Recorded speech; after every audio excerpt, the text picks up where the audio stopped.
Palinuro de México, de Fernando del Paso.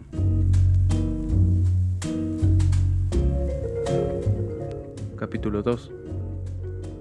Estefanía en el País de las Maravillas. Es muy difícil saber quién fue más importante para mí, si Palinuro o Estefanía. Lo que es más, a veces no podría decir quién fue el primero, a quien conocí desde siempre. Desde que se instaló en mi vida con sus palabras y sus ademanes antes que el otro, y me pescó de un pie con la puerta para que no huyera, y le contara al que llegó después los episodios, las señales y los amores luminosos de la historia del que llegó primero.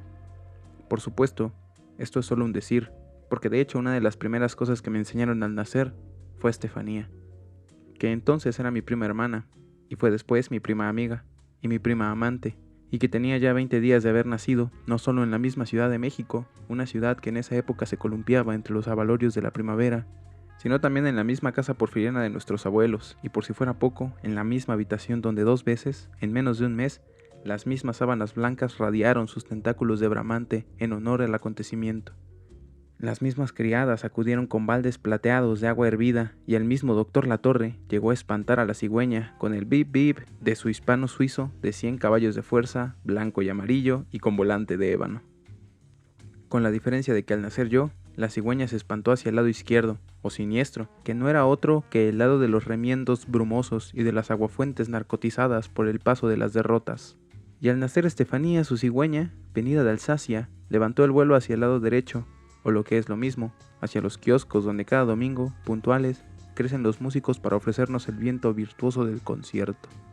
Todo lo cual quiere decir que si bien Estefanía y yo no compartimos la misma suerte, y ya no digamos la suerte verde de los tréboles verdes, sino ni siquiera la suerte mandarina o la suerte fría que dan los tréboles anaranjados y celestes.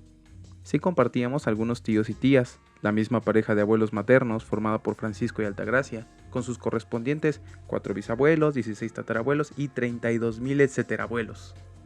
Otras cosas que compartimos fueron, por supuesto, ciertos jarrones famosos y los vinos que se ruborizaban en las vidrieras del comedor junto a los quesos dóciles.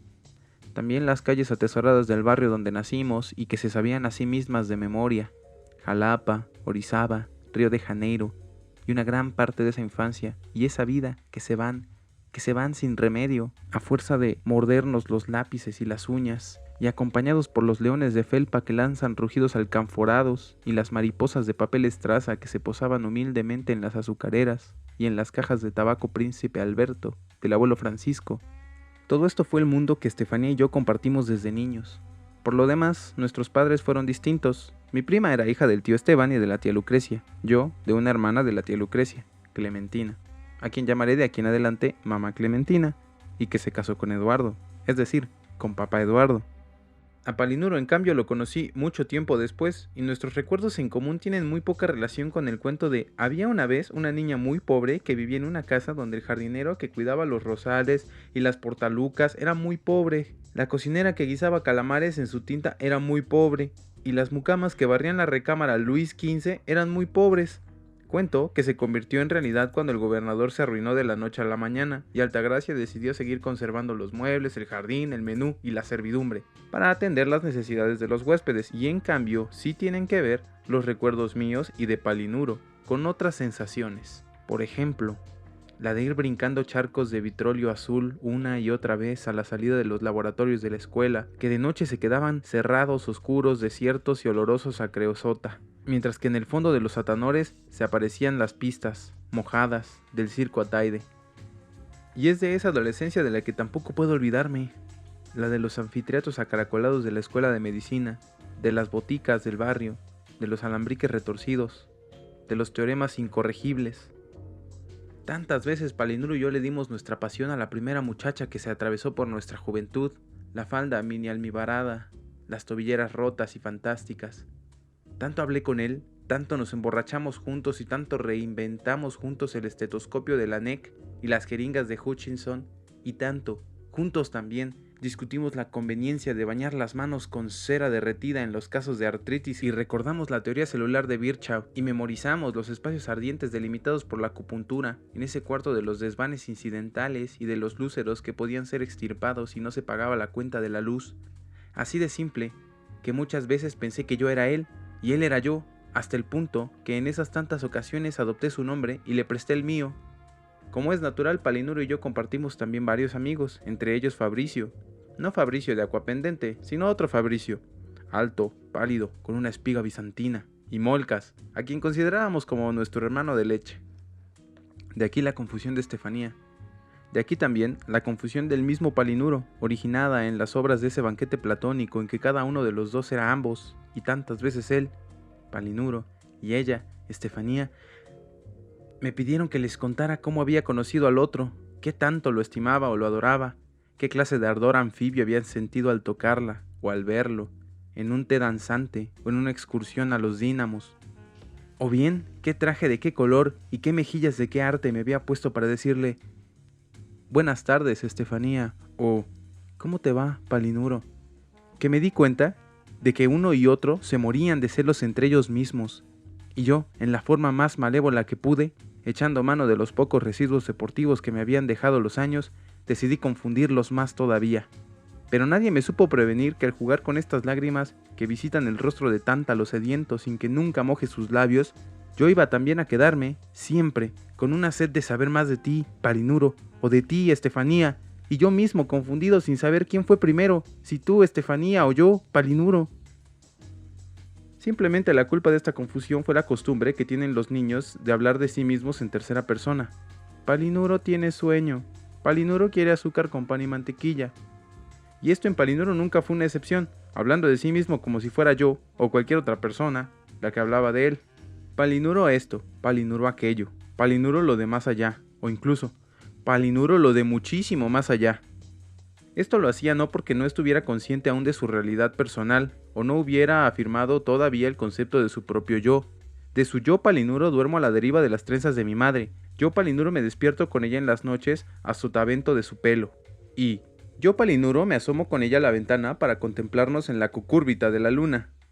Sino precisamente por todo lo contrario, a nadie amaba más Palinuro en ese entonces que a Palinuro. Y en eso, como en otras cosas, Palinuro se parecía a César, aunque desde luego habría que darle al César lo que es del César, y a Palinuro lo que es de Palinuro. De Palinuro, por ejemplo, fue el poder de reinventar la vida y las cosmogonías familiares, y cristalizarlas en un mundo prendido, aquí y allá, con alfileres. Aquí, el recuerdo de un bodegón holandés que la memoria había olvidado en una alacena. Allá, a la perseverancia de una frase cifrada que la presencia fortuita de un arbusto de asterias había fecundado. Una de las tantas veces que fue con Estefanía a la casa de Walter en Cuernavaca. Palinuro nunca olvidó la visión de las flores, agrupadas en corimbos color magenta como algodón de azúcar, y atrás las estrellas que parecían compensar la distancia entre el nombre del arbusto y su finalidad. Aldebarán, las Pléyades, Sagitario.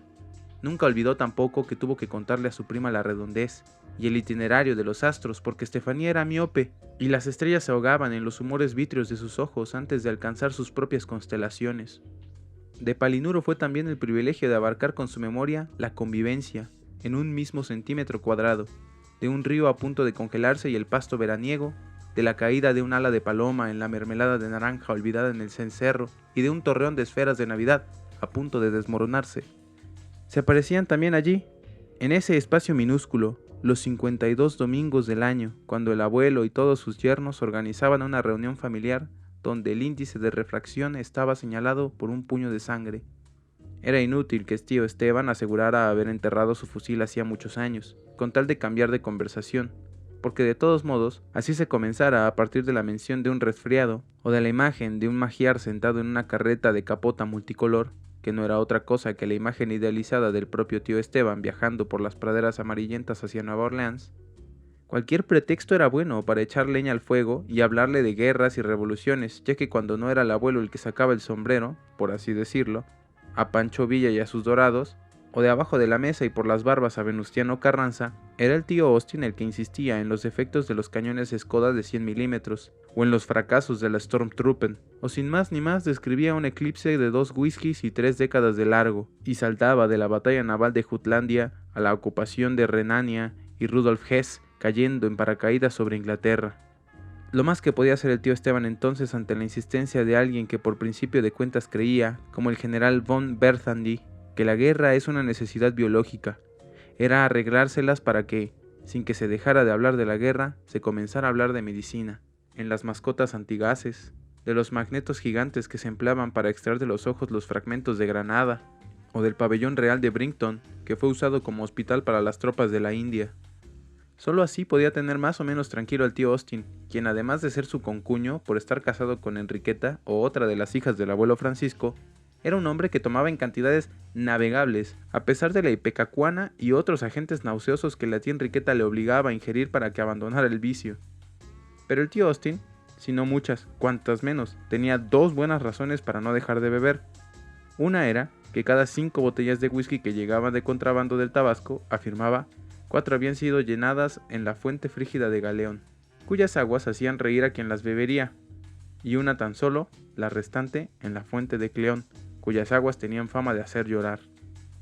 Y la otra buena razón, según el tío Austin, era la fuerza y el honor del hábito adquirido en sus años de navegador en las sombras de la Real Marina Británica. El tío Austin, que dejó la marina para trabajar en el servicio exterior, nunca fue un oficial de alto rango, pero a cambio de ello alcanzó el grado 96 de la escala Grey-Lussac. A las 4 de la mañana, cuando el único habitante de la casa que estaba despierto era la tía Luisa, cuando todavía los pájaros, hechos bolas azules, tiritaban de frío en el pentagrama de los alambres de la luz, el tío Austin bebía una taza de té perfumado Earl Grey mezclada con alcohol puro.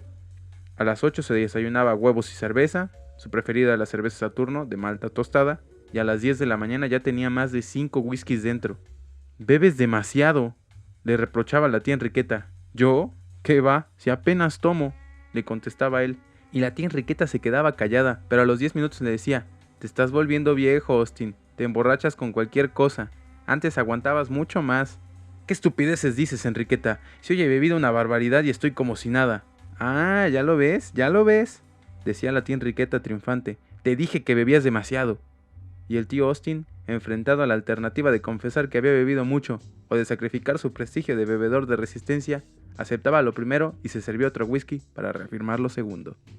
A las 4 de la tarde el tío Austin había ya sucumbido al periplo y desembarcaba en su cama, aunque despertaba siempre cuando se acostaba la tía Enriqueta, y entonces el tío se le montaba encima, le pellizcaba las penínsulas y le sembraba una tempestad de vibraciones entre los muslos. Los domingos, a pesar de que bebía más que nunca, brandy que le daba el senador, ginebra con agua tónica que no le repitiera la fiebre terciaria que le dio al tío Esteban, tequila que le daba papá Eduardo, el tío Austin hacía un esfuerzo enorme para sobrevivir unas cuantas horas más, con tal de hablar y discutir de la guerra, y entonces se olvidaba de la paz de las tierras donde vivió su infancia: Surrey, Kent, Sussex, de las casas isabelinas, de los graneros que revientan de hastío, de las muchachas delgadas con espejos que llevaban en las manos una corona de lilas, de los pastos dorados donde las manzanas duermen la siesta que precede a la pudrición, y de las vacas inmensamente quietas, como si esperaran transformarse de un momento a otro en princesas de la leche. Y cuando ya los temas de la Primera y de la Segunda Guerra, de la última y de la anterior, de la pasada y de la próxima, habían encendido su cólera, el tío Austin corría a su cuarto a sacar una pistola y se ponía a tirar al blanco en el patio para desahogar sus frustraciones. Al fondo, junto a la cortina de lonas de franjas verdes y naranjas del garage, ponía en fila todas las botellas de pinta y media que se había bebido en la semana, y sacaba a relucir su pistola. «Le apuesto, gobernador», decía el abuelo Francisco, «que con cada tiro rompo una botella». Y así fue siempre. A pesar de que no podía controlar el temblorín de las manos, su secreto era muy sencillo: siempre apuntaba una botella y le daba la otra. «Es la mejor definición de la suerte que he imaginado nunca», pensó filosóficamente el abuelo, aunque no estaba seguro del truco, porque el tío Austin, a pesar del alcohol y los años, era todavía un buen tirador, y la mejor prueba fue que una tarde, de pronto gritó: «¡Le voy a romper los testículos al otoño!», y en lugar de disparar hacia las botellas, disparó hacia el jardín, y de 2 tiros reventó 2 naranjas. La abuela Altagracia, a pesar de que amaba su jardín, no dijo nada. Admiraba mucho a los ingleses, a los que creía aristócratas natos, y le dolió más descubrir a un inglés de buen apellido y fueros rubios que no respetaba las plantas, que contemplar cómo el juego de las naranjas despedazadas escurría por las ramas y penetraba en la tierra rumbo al ombligo de las semillas, agrio y ámbar, como si fuera otra especie de rencor. A Estefanía siempre le fascinó el nombre de la abuela, Altagracia. ¿Por qué ese nombre?, decía mi prima. Tenía mucho de lo que la abuela le hubiera gustado ser, de lo que el pájaro Aerospos, que agitaba eternamente sus alas en la soledad púrpura de sus entrañas, le susurraba todos los días que debía haber sido. Una marquesa que el sábado a las 5 saliera a abanicar sus títulos bajo los ahuehuetes del bosque. Una dama, esbelta y suspirada, como una columna ceñida al estilo corintio, con yedra estallante, que supiera pasear su gracia y revolotear sus vestidos resplandecientes como 1000 aguas por la crema y la nata de las reuniones. Pero Altagracia no fue hija de un duque, ni se casó con un marqués. Lo único que tenía el abuelo que pudiera sonar a clamor de dragantes y sinoples, lo único que parecía cimentar los polisílabos de un imperio, era también su nombre. Pero no era su primer nombre a secas, sino los 2 nombres que le habían dado sus padres y que le hicieron recordar al tío Esteban con desagrado al emperador de Austria y rey de Hungría, Francisco José. Por lo demás, el tío Esteban se tranquilizó cuando el abuelo le habló de su cepa republicana y liberal, y le juró que odiaba a todos los monarcas y emperadores del mundo, desde Sardanápalo hasta el emperador Norton de los Estados Unidos. Lo que cayó entonces es que un emperador y nada menos que el hermano menor de Francisco José, el también rubio Maximiliano de Habsburgo, que en honor de su amante había incendiado con flambellones los jardines Borda, despertaba en el abuelo cierta simpatía, quizá porque Maximiliano había sido liberal, quizá porque Maximiliano amaba tanto como él las bugambillas que refrescaban, con cuajarones de sombra azul turquí, las tardes de los domingos. Quizá porque sus historias y las de Carlota le recordaban al abuelo otra historia también de amor y de locura que habían causado las desdichas de su única y muy querida hermana, la tía Luisa. A propósito de la abuela Altagracia y de la magia de los nombres, ¿qué hay en un nombre?, preguntó el primo Walter, citando a Shakespeare.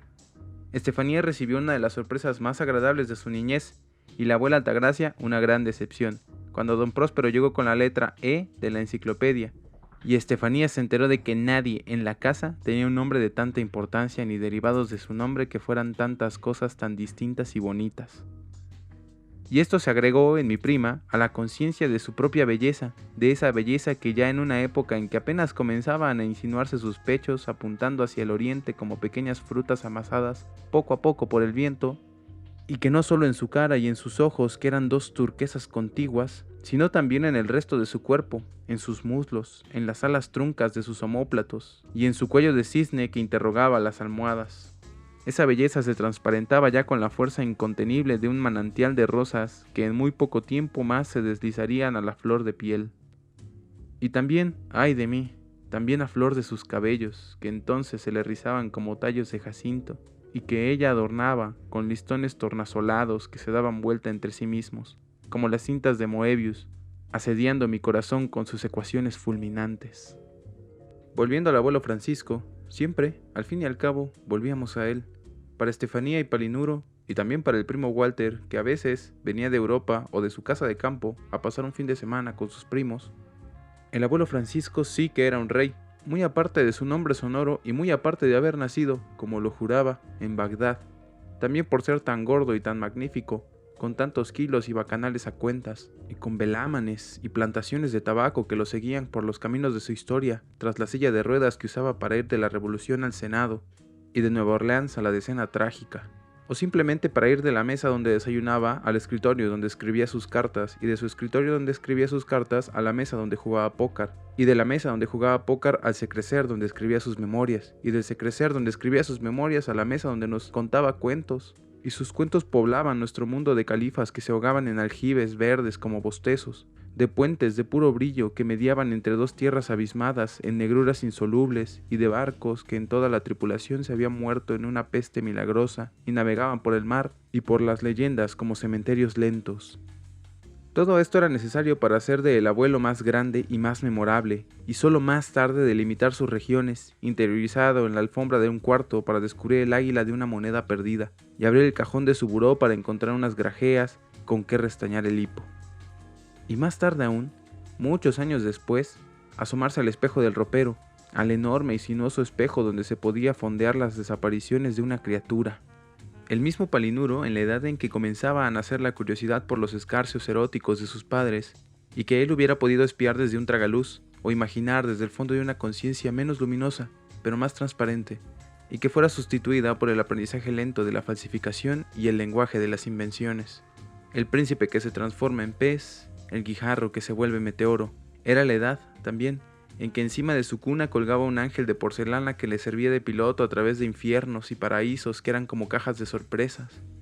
y la edad en que comenzaba a dibujar y a descubrir que el trazo de una rosa de los vientos o de la grupa de una ceiba podía encerrar para su prima Estefanía la grandeza de sus días. Ella, que se sentaba a su lado, que se asombraba de su destreza y que le agradecía que fuera su primo, que estuviera con ella, que le hablara en ese lenguaje de efluvios lentos capaz de sujetar un lirio a un contorno imaginario, o de incorporarla a ella, Estefanía, al mundo de los claroscuros. Muy bien, dijo el abuelo Francisco cuando Palinuro le enseñó el retrato de Estefanía bajo un árbol. ¿Qué es lo que vas a hacer tú cuando seas grande? ¿Un artista? ¿Un pintor? Palinuro le dijo que sí a su abuelo y le preguntó qué es lo que iba a hacer él cuando fuera chico. Cuando yo sea chico, le contestó el abuelo Francisco. Déjame ver. Cuando yo sea chico... Sí, claro, eso es. Cuando yo sea chico, voy a ser un niño como tú, con tus años, tus ojos y tus fiestas. ¿Y cuando seas más chico todavía? Pues cuando sea más chico todavía, voy a tener la edad que tú tenías cuando naciste. ¿Cuántos años tenía yo cuando nací, abuelo? Bueno, años no. Tenías menos de un año, incluso menos de un mes, menos de una semana, menos de un día. Con decirte que ni siquiera habías cumplido una hora, o un minuto, y ni siquiera un segundo. Pero en cuanto naciste, Dios mío, en cuanto se nace, el tiempo se le echa encima a uno y ya nunca lo dejo en paz, en ninguna hora del día. ¿Y cuántos años vas a tener cuando te mueras, abuelo? Bueno, exactamente no sé, pero estoy seguro de que serán bastantes, porque ya los tengo. Incluso a veces me parece que tengo muchos más, a pesar de que mi padre me dijo que había yo perdido varios años. Y como te decía, además, cuando me muera, tendré también varios meses y varias semanas y días. Esto si no muero en mi cumpleaños. Y si me muero en mi cumpleaños, de todos modos tendré varios minutos y varios segundos y décimas de segundo y millonésimas de segundo y así hasta la eternidad, porque yo le prometí a tu abuela Altagracia que mi muerte, aunque corra más rápido que Aquiles, nunca me alcanzará mientras esté vivo. Esto me lo enseñó un gringo viejo que conocerás después. ¿Y qué es lo que guardas en tu ropero, abuelo? ¿En mi ropero? En mi ropero hay muchísimas cosas. Por ejemplo, mis prismáticos que están hasta arriba. Es lo más inexpugnable del ropero, y desde allí contemplan la revolución. Pero los puse al revés, para que lo vean en miniatura, en vista de que está tan lejos. En mi ropero también hay otras cosas que te voy a contar si me prometes no decírselo a nadie. Ven, siéntate acá conmigo y escucha. En mi ropero hay 3 soldados que están escondidos desde los tiempos de la Revolución, desde antes de que Venustiano Carranza fuera asesinado en Tlaxcalantongo. Uno es un capitán muy joven, casi un muchacho. Tiene un uniforme verde olivo agujerado en una pierna del pantalón y en el hombro los zarpazos de oro que ganó en el pacto de la Ciudadela. El otro es un mayor que se encontró una estrella en los flancos anaranjados del rellano y se le puso en la gorra con el permiso de mi general Villa. El tercero es un coronel, algo viejo y muy flaco, que guardó como recuerdo su fusil Rexer y después se retiró del ejército para dedicarse a la política. Por la noche, cuando todos están dormidos, yo abro la puerta del ropero para que salgan. Tomamos unos tragos mientras se les desarruga el uniforme y luego caminamos por el jardín para que estiren un poco las piernas. Se afeitan después, sobre todo si han pasado varios días sin que me acuerde de ellos. Ten en cuenta que les crecen 24 centímetros diarios de barba, pero esto no quiere decir que se les salga del ropero y se les enreden las piernas, en las espadas, en los rosales y en los trolebuses, no.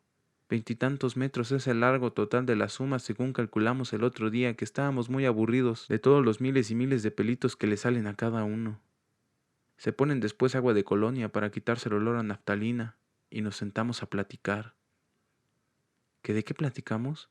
Pues de todo. Porque el que no fue cadete en una academia militar y visitó West Point, como el capitán, fue un libertino, como el mayor, o un masón, como el coronel. Así que nuestras pláticas, lo mismo que yo de una mesa a otra, van como un columpio. De las batallas a las muchachas del trópico que fuman cigarros color violeta, con boquillas doradas, y vuelven a las batallas, y vuelven a las muchachas, y vuelven a las batallas. O a veces simplemente raptamos a las muchachas y nos las llevamos a la batalla y amarramos el columpio a un árbol, como si fuera un caballo, para usarlo en caso de emergencia. Pero también otras veces el capitán, el mayor y el coronel se van de visita al gran arquitecto y se regresan en ferrocarril a Sonora, donde encienden un gran vivaque mientras cae la nieve. Luego nos ponemos a jugar póker en la mesa donde juego póker. Al capitán le gustan las espadas. ¿Qué quieres? Está muy joven, acaba de leer a von Clausewitz y apenas ayer participó en la carga de los 6000 dragones en Paredón. El mayor prefiere las copas, ya pasadas la revolución. Hay que despreocuparse y hacer lo que tu tío Austin, o lo que hacía el mayor, tomar el barco Siboney para Nueva Orleans, beber al ritmo creciente de las mareas azules y jugar en los casinos que brotan de pronto en el alta mar, como la isla Espórades. Cada que me entero que un viajero ilustre pierde hasta la camisa y salta por la borda de su vida para convertirse en calamar impreso, me acuerdo de los salones de juego donde engordaba yo a mis vellocinos de oro. ¿Qué no diera yo por vivir otra vez esos tiempos, con esos muchachos de cabezas arrebatadas en blondas o en trenzas negras? Si tú hubieras amado a Patty O'Hara, la irlandesa, que cuando la conocí también me vio cara de adivino, como tú me la has visto, y me preguntó si yo podía leerle su destino en las manos. Y yo le enseñé mis manos largas de ferrocarrilero, de presidente municipal, de capitán y de mayor, que olían a pólvora y a papel carbón, y le dije que su destino no estaba en sus manos, sino en las mías. Y entonces... pero esas son manzanas de otro costal.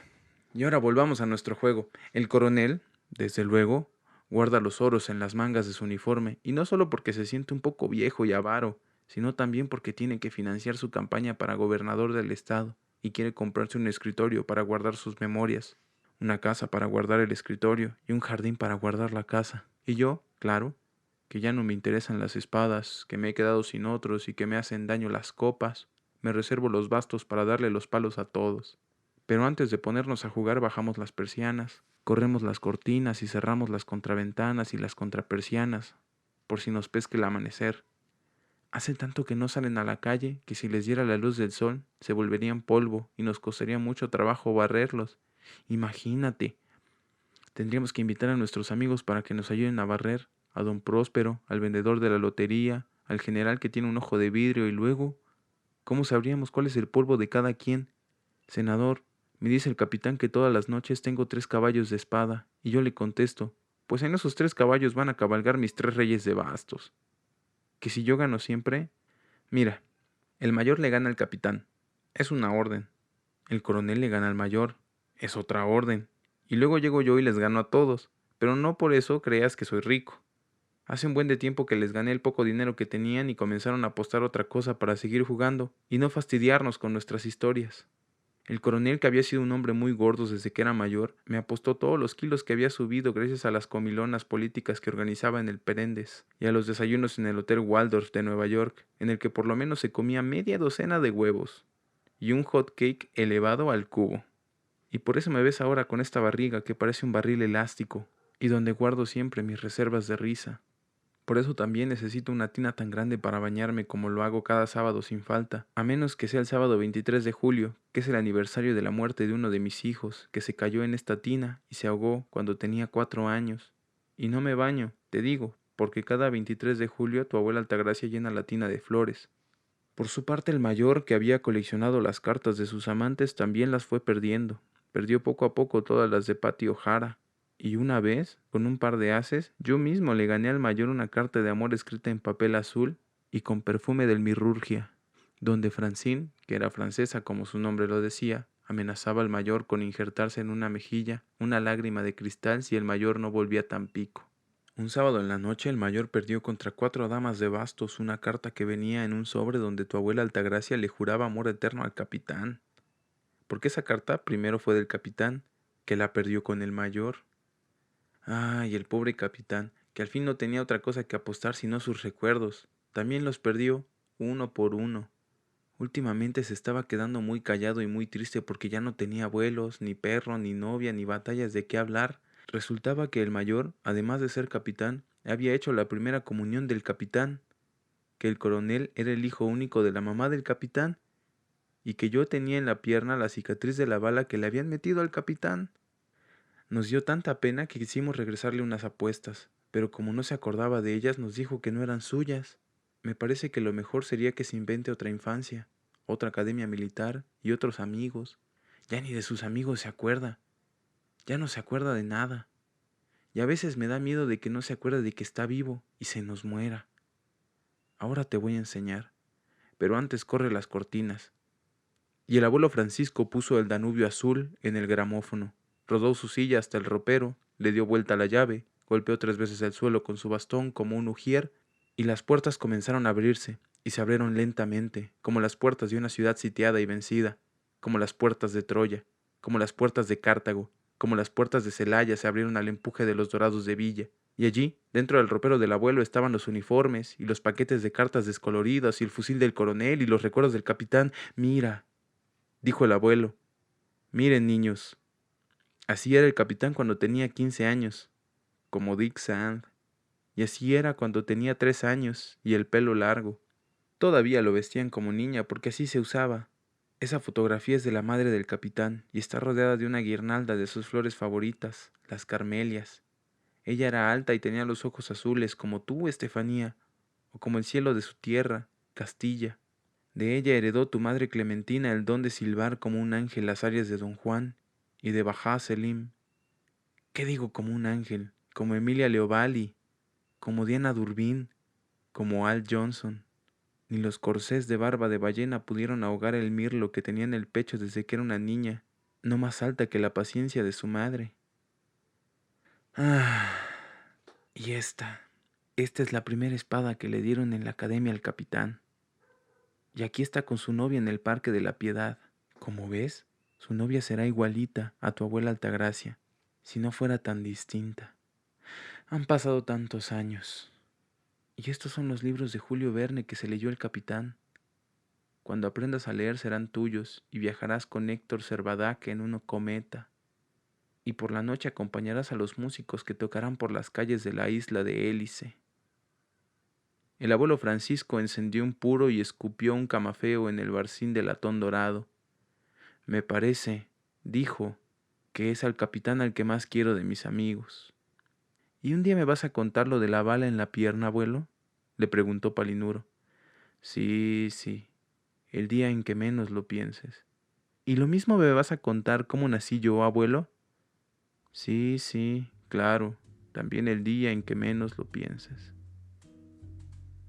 Así las cosas, por las noches las ranas verdigrises entretenían sus ocios ahuecando el silencio, y un vientecillo negro se deslizaba por el corredor entre los macetones de mayolica, que parecían patas de elefante coronados por penachos de helechos, hilvanando en pespuntes memoriosos los ronquidos del abuelo Francisco y de la abuela Altagracia, los silbidos del tío Esteban y de la tía Lucrecia, los gorgoriteos del tío Austin y de la tía Enriqueta, y los suspiros de mamá Clementina, de papá Eduardo, de don Próspero y de todos los demás habitantes de la casa, y acompañado por el tic-tac de relojes que marcaban distintas horas según sus manecillas apuntaban hacia las ventanas traslumbradas por los álamos, o hacia el ropero, donde estaba colgado el abrigo de mamá Clementina, abandonado y polvoriento como el fantasma de un árbol viejo, junto a las batas de algodón dobladas en remiendos, y los pantalones de papá Eduardo, suicidados en sus tirantes rojos, y mamá Clementina, mamá que había leído Brujas, la muerte de Rodenbach, y Clementina, que le hizo prometer a Palinuro que conocería brujas por ella.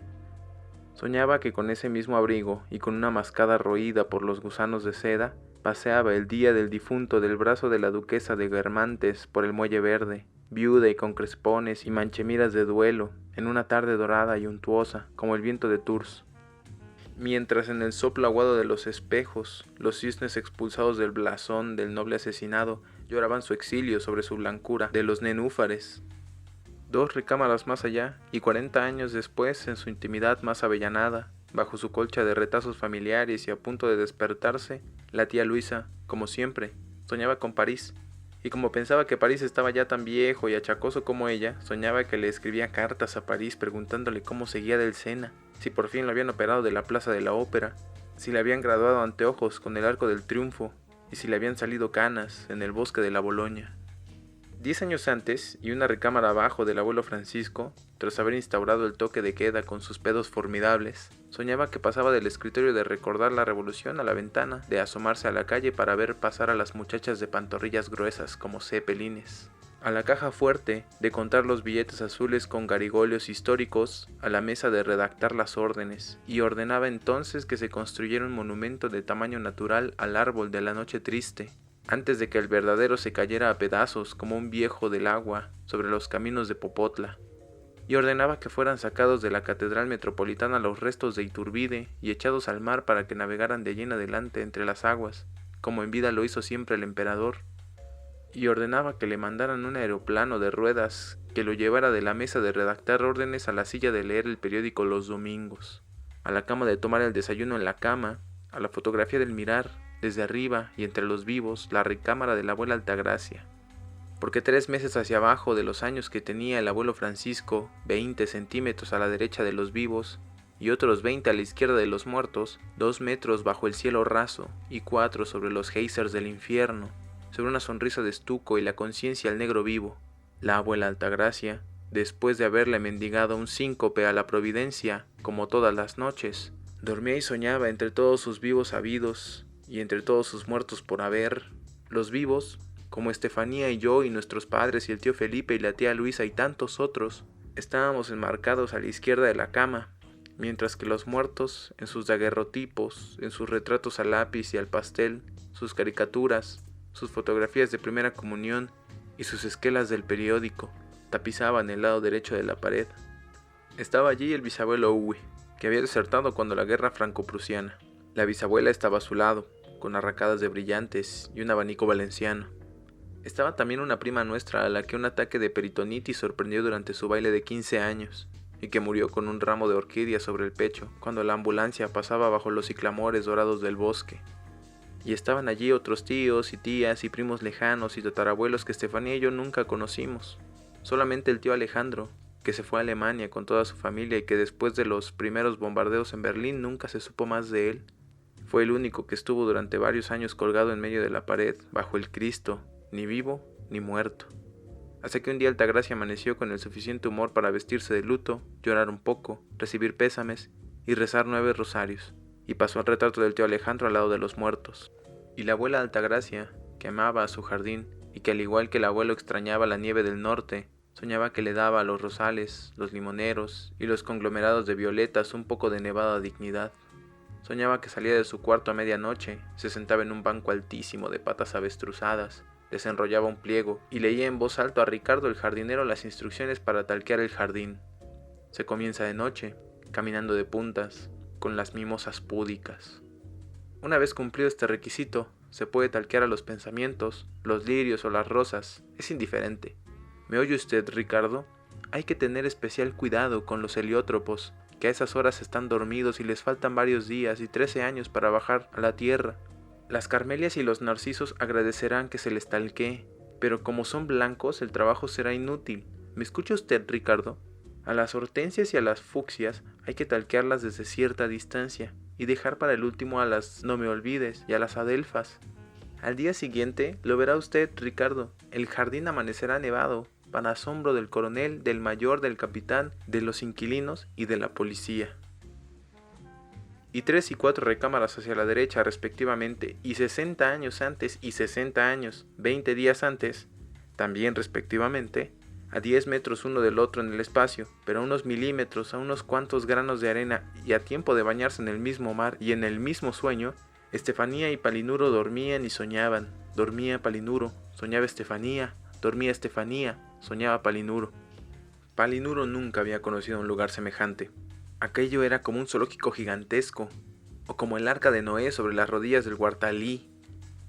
Había serpientes, focas, ornitorrincos, jirafas, vacas que desbordaban su leche sobre las cabezas de piedra prehistóricas, marmotas, lagartijas y ciempiés, gansos amasados con enormes cantidades de migajón y saliva, zarigüeyas, cebras, garzas con plumas equinocciales, escarabajos estercoleros, hipopótamos y una infinidad de aves marinas cuyos solos nombres eran ya una garantía de espumas y fosforescencias marinas. El alcatraz, el fulmar, el albatros que corta las ondas con sus alas filosas como el papel Bristol. Había también corzas, y eran las favoritas de Lister, el príncipe de los cirujanos, rodeado de un aura de fenol y de gloria inglesa, que invitó a Palinuro a ir por el Parque Real de Windsor y juntos, mientras discutían sobre la ovaritomía que McDowell hizo en Kentucky, espiaron el acoplamiento de las corzas, cuando ya había pasado, cuando ya corzos y corzas habían ejecutado su danza del amor bajo las hojas ámbar de los maples y las hojas oscuras de los robles escarlata pisoteando las rubias pratenses y los corros de brujas formados por los hongos, Palinuro y su maestro decidieron abrir una corza. A la primera le rasgaron el vientre con un bisturí media hora después del coito. A una segunda la abrieron 2 días después. A una más, se prometieron, la abrirían cuando hubiesen transcurrido 3 semanas.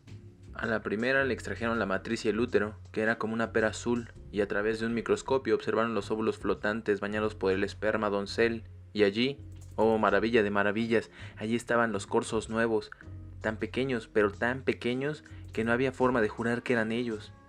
Palinuro y su maestro, felices, brindaron con vino de jengibre. «Increíble, señor Lister», dijo Palinuro. «Yo no soy Lister, querido amigo, yo soy el doctor Harvey», dijo el señor Harvey Lister, y le enseñó las manos a Palinuro, y Palinuro vio que sus dedos no terminaban nunca, que los dedos de una mano se transformaban en venas y arterias azules y rojas que llegaban hasta la punta de los dedos de la otra mano, donde otra vez se transformaban en dedos. «Perdóneme, señor Harvey, yo estaba equivocado», le suplicó Palinuro a Lister Harvey, y cuando los dos personajes le perdonaron volvió a ser feliz, porque se supo capaz de hacer y lograr y conquistar lo que tantos otros genios habían hecho, logrado y conquistado. Genios que conocían el valor de la vida humana y eran fuertes como rompeolas virtuosos, y que aquí o allá o en la Torre del Este de la Universidad de Glasgow, en la Salpêtrière de París o en las casas de ladrillo rojo de la orilla de Potomac, había dejado su vida, pestaña por pestaña, en honor a la ciencia.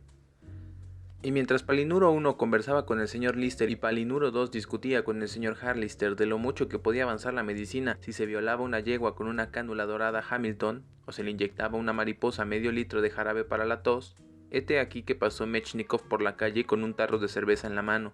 Pocas cosas le gustaban tanto a Palinuro, o incluso a Estefanía, como verse el espejo e imaginarse con las barbas espolvoreadas de estrellas de Mechnikov, el sabio ruso, planeando el itinerario de sus suicidios. El primero, el segundo, el tercero, ya fuera el de Holyland, Odessa o Tenerife, y conversando de historias con las iguanas y los rinocerontes eructando paisajes negros y hoces plateadas.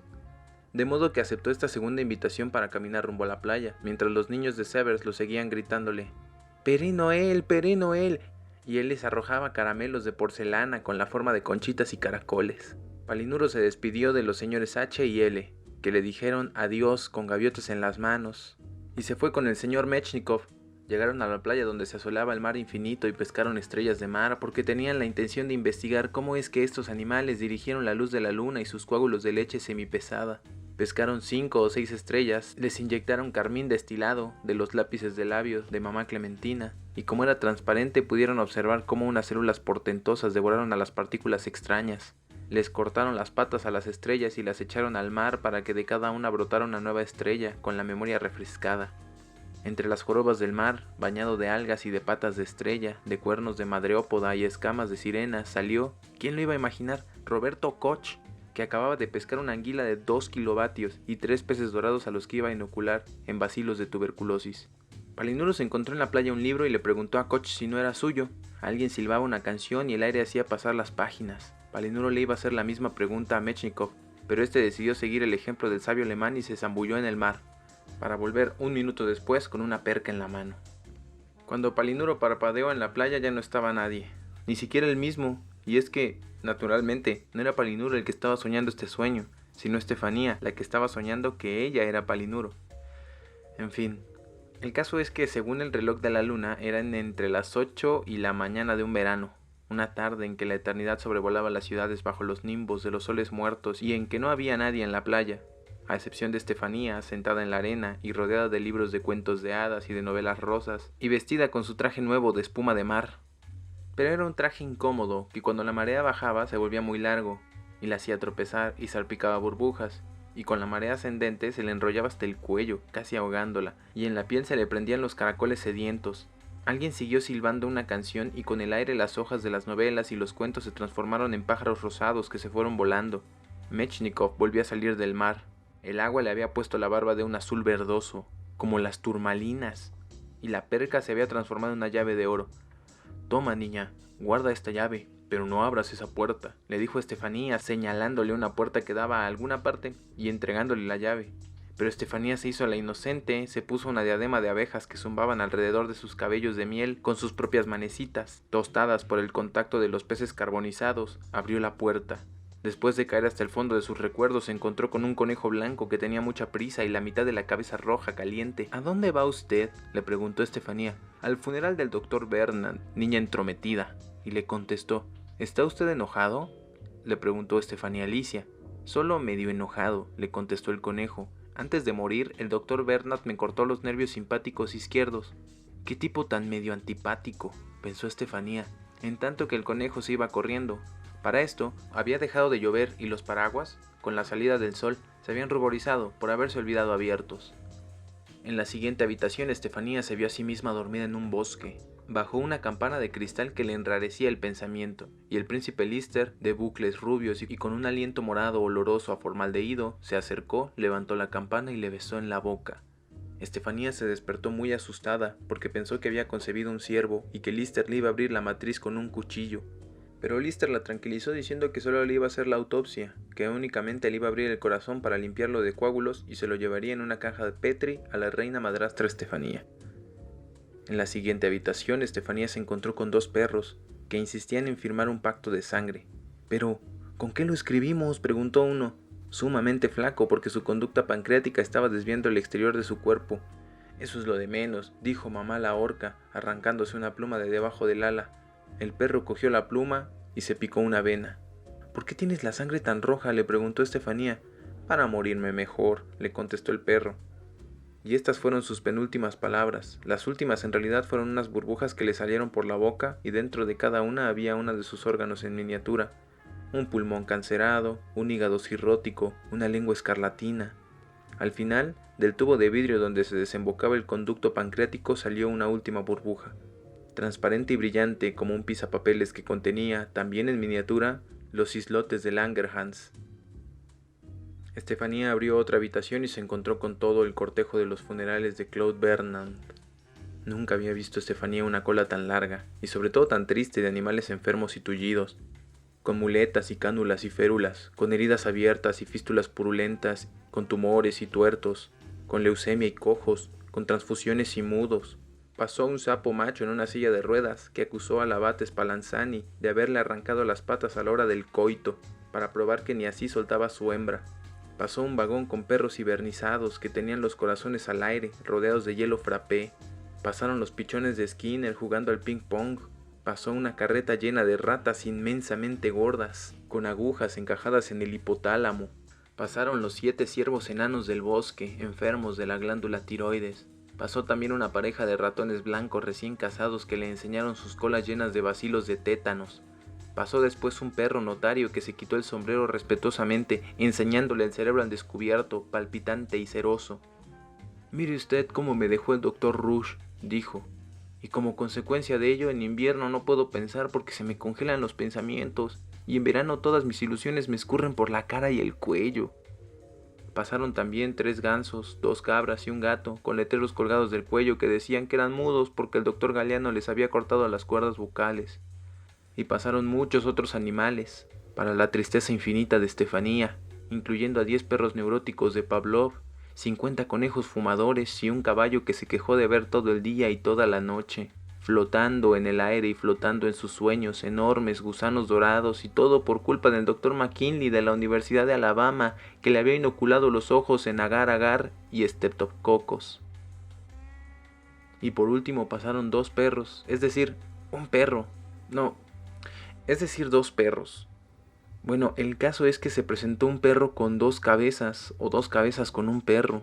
Estefanía nunca estuvo segura, y se quejaron amargamente. «Yo era un perro completo», le dijo Tweedledum, que así se llamaba. Hasta que llegó el doctor Guthrie de Chicago, me cortó la cabeza y la injertó en el cuerpo de Tweedledee. Ahora soy una cabeza sin perro. «Yo también era un perro completo», se quejó Tweedledee. Hasta que llegó el doctor Guthrie de Chicago y me injertó la cabeza de Tweedledum.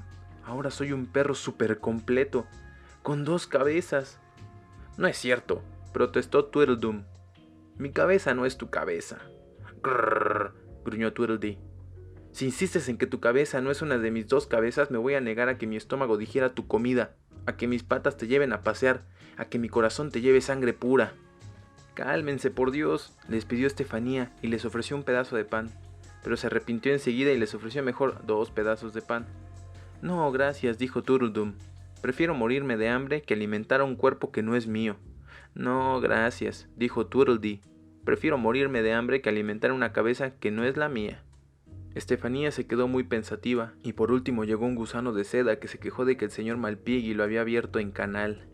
Estefanía metió las manos en el vientre del gusano, sacó la punta del hilo de seda y comenzó a jalarlo y parecía que no iba a terminar nunca. A todas las señoras del mundo se le fueron las medias por este hilo. A un mandarín que estaba comiendo fruta de lichi con té de jacinto se le fue la bata bordada con la historia completa de la dinastía Ming, desde la victoria de Chu Yuanshan y la ocupación de Karakorum hasta el reinado de Kim Khan. Y a unos ejecutivos del Madison Avenue que estaban en el restaurante 21 de Nueva York agasajando a los clientes del jabón Lux, y a 9 de cada 10 estrellas de Hollywood se les fueron las corbatas regimiento. En la última de las habitaciones estaba Estefanía, sola y loca. Era una sala de volumetría inmensa, de muros, techos y pisos cubiertos con mosaicos blanquísimos e inmaculados. Las palomas de Florence, sin cerebro, volaban en lo alto y se estrellaban con los mosaicos, caían en los frascos de anaranjado de metilo y se cortaban el cuello al romper, con su vuelo torpe, los tubos de ensayo de cristal de Bohemia y los matraces de cristal de Jena. Las gotas de sangre, rojas, y las gotas anaranjadas del metilo cayeron en los morteros de ágata y en los vertederos blancos corroídos por el ácido nítrico, mientras que las lágrimas de Estefanía se deslizaban por las largas pipetas de vidrio, dejando un poco de transparencia aquí y allá.